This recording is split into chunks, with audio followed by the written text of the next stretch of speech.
Using specific heat values. When can we use Cp and Cv? And what if Cp and Cv are not constant, but change with temperature? We have a ball which is sitting on the floor, and we pick it up and keep it on top of the table. The elevation of the top and the bottom of the table are Z2 and Z1 respectively. The change in potential energy of the ball is given by mg Z2 minus Z1.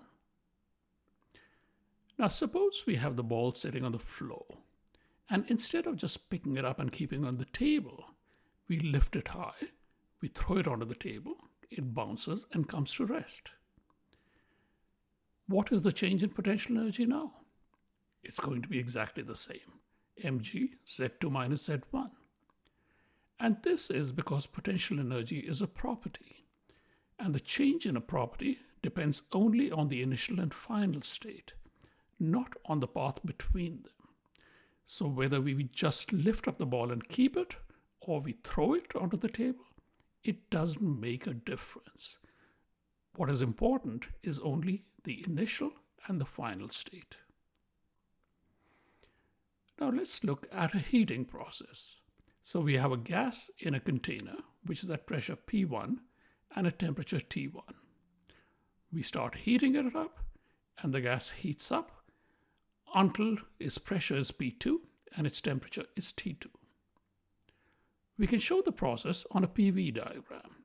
So state 1 has a pressure P1, temperature T1. State 2 has a pressure P2, temperature T2. The volume V1 is equal to V2, and that remains constant.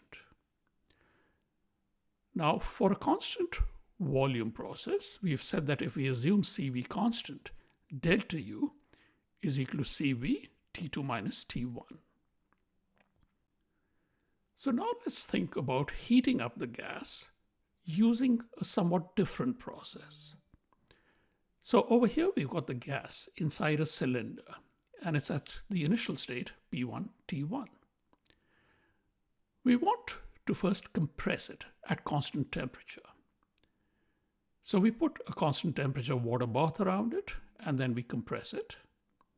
The temperature remains constant, so it stays at T1, but the pressure increases to P2.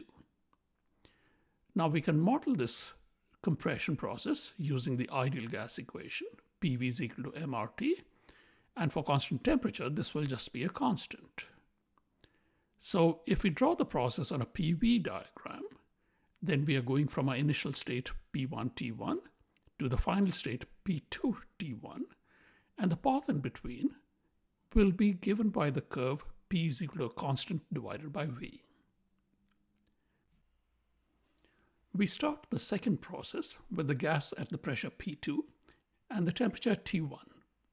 We heat it so that it heats up at constant pressure until the final temperature reaches T2. We can now draw both of these processes on a PV diagram. So starting at state 1, we go in the constant temperature compression from P1 T1 to P2 T1. The second stage is when we have constant pressure heating, and we go from P2 T1 to P2 T2. The final state that we reach, 2, is the same final state that we reached in the constant volume heating process. So now we've said that we can go from 1 to 2 in two different ways. The first is this constant volume heating. In this, at state 1, the internal energy U1 is a function of the temperature T1 only. At the final state, the internal energy U2 is a function of the temperature T2 only. Delta U is equal to Cv T2 minus T1. Now let's look at the second process, where we've gone to 1 to 2, but by a very different path. However, even in this case, U1 is a function of T1, and U2 is a function of T2. So the difference between them does not depend on the path. Delta U is equal to CV T2 minus T1.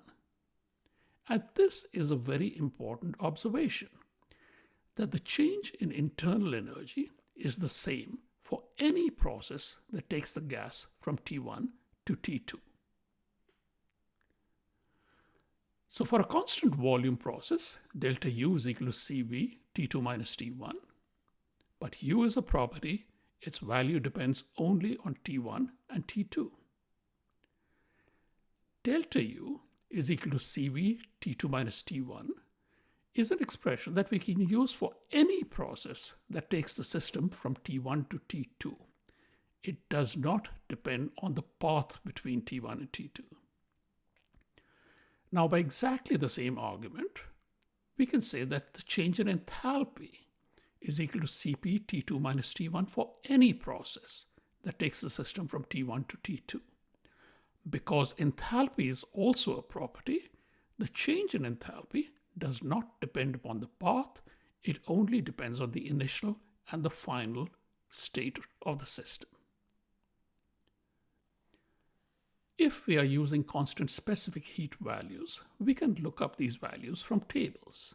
So here's a table listing Cp and Cv for a number of different gases. And these specific heat values were evaluated experimentally at a temperature of 25 degrees C and a pressure of 100 kilopascals. So suppose we are given a problem that air is heated from 300 Kelvin to 800 Kelvin. What is the change in internal energy? So delta U is equal to Cv T2 minus T1. We can look up the value of Cv for air, which is 0.717 kilojoules per kg/K. So we substitute these numbers into our expression. Delta U is equal to 0.717 kilojoules per kg/K times 800K minus 300K. And if we evaluate that, delta U is equal to 358.5 kilojoules per kg. However, we know that Cp and Cv can vary with temperature. So we can also get tables like this. So this is the properties of air as a function of temperature. And values of Cp and Cv are listed at each value of temperature at 50 Kelvin intervals. So if we want to look up the value of Cv at a temperature of 300 Kelvin, that is 0.718 kilojoules per kg/K. At 800 Kelvin, it is 0.812 kilojoules per kg/K. So if we note down those values, we can calculate that Cv changes by about 13% over a temperature change of 500 Kelvin. The most accurate way to evaluate Cv is to then evaluate it at the average temperature. So we take the average of 300K and 800K, and that is 550K. So let's look up the value of Cv at 550K, and that is 0.753 kilojoules per kg/K.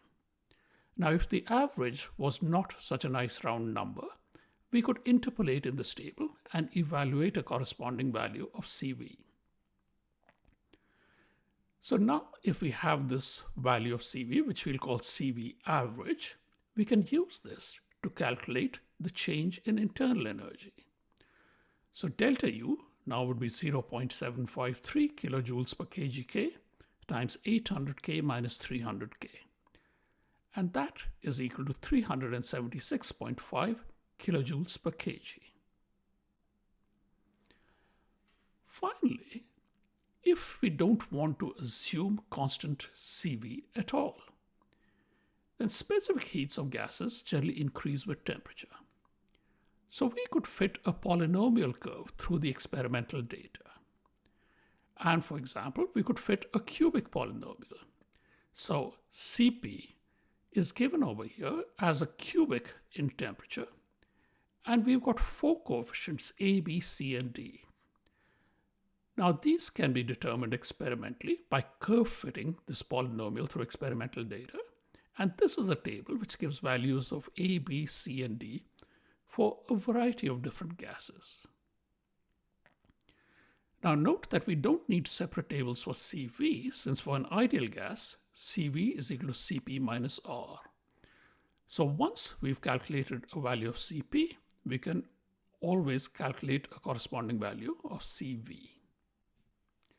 So now let's go back to our initial expression for the change in enthalpy as an integral of Cp dt. And here we are integrating out from some reference temperature, Tref, out to a given temperature, T. We can take our polynomial value of Cp and substitute it in this integral as a function of T. And now we can evaluate this integral.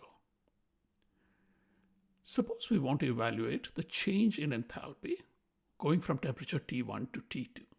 So that would be the integral of Cp dt going from T1 to T2. Let's split this integral into two. And for both of these integrals, the lower limit of integration is our reference temperature Tref, and the upper limit is either T1 or T2. Now, the value of Tref doesn't actually matter if we are only interested in the changes in H, because when we evaluate these two integrals, the term in Tref would just cancel out. So for convenience, what is generally assumed is that H is equal to 0 when Tref is equal to 0K. This is just an arbitrary assumption, but it's a very convenient one for calculation.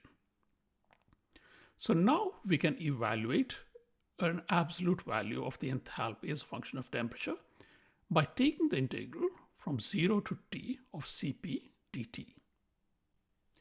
Now, we don't actually have to do this integration by ourselves because it has been done for us for gases like air, and these are listed in what are known as the ideal gas tables. So this is the ideal gas table for air. Now, one thing to note is that if we assume constant specific heat, delta H is equal to Cp T2 minus T1. Now, if we are making the assumption that the enthalpy is 0 at temperature T equal to 0, then H1 would be 0 and T1 would be 0. So we can just cancel them out. So H would just be Cp times T. For air, if we look up the value of Cp from tables, it is 1.004 kilojoules per kg K. That's very close to a value of 1. So to a very good approximation, H would just be equal to T, where T is the temperature in Kelvin. And indeed, if we look at the tables, at a temperature of 200 Kelvin, H is 199.97. At 400 Kelvin, it's 400.98. Now, if we want to come back to our problem of finding delta U when heating air from 300K to 800K, we go to the tables and we look up the value of U at 300K and 800K. And therefore, U2 minus U1 would just be the difference between these values. So at 800K, U2 is 592.30 kilojoules per kg. At 300K, it is 214.07 kilojoules per kg. And the difference is 378.23 kilojoules per kg. Let us compare the values of delta U that we got from these three different calculation methods. So assuming that we have constant specific heat evaluated at 25 degrees C, delta U was 358.5 kilojoules per kg. If we assumed it was a constant specific heat, but we evaluated it at the average temperature, delta U was 376.5 kilojoules per kg. And if we assume that it's a variable specific heat, and we have evaluated this using the ideal gas tables, delta U is 378.23 kilojoules per kg. Now let's assume that this last one is the correct value, because this is going to be the most accurate value that we have. Then the first calculation has an error of about 5%. The second one has an error of only 0.5%. So we can see that even assuming constant specific heat doesn't produce a very large error. There are lots of applications in which an error of 5% is acceptable, and certainly 0.5% would be acceptable. So now, depending on the problem, it's up to us to decide what level of accuracy we want and which method we want to use to evaluate delta U or delta H. To summarize, we can use CV to calculate changes in internal energy for any process, not just constant volume processes. We can use CP to calculate changes in enthalpy for any process, not just constant pressure processes. We can assume specific heat values to be constant with reasonable accuracy. Evaluating specific heat at the average temperature for the process improves the accuracy. Ideal gas tables are calculated based on a polynomial fit through experimentally measured specific heat values. And ideal gas tables give the most accurate results, and these are generally accurate to within plus minus 1%.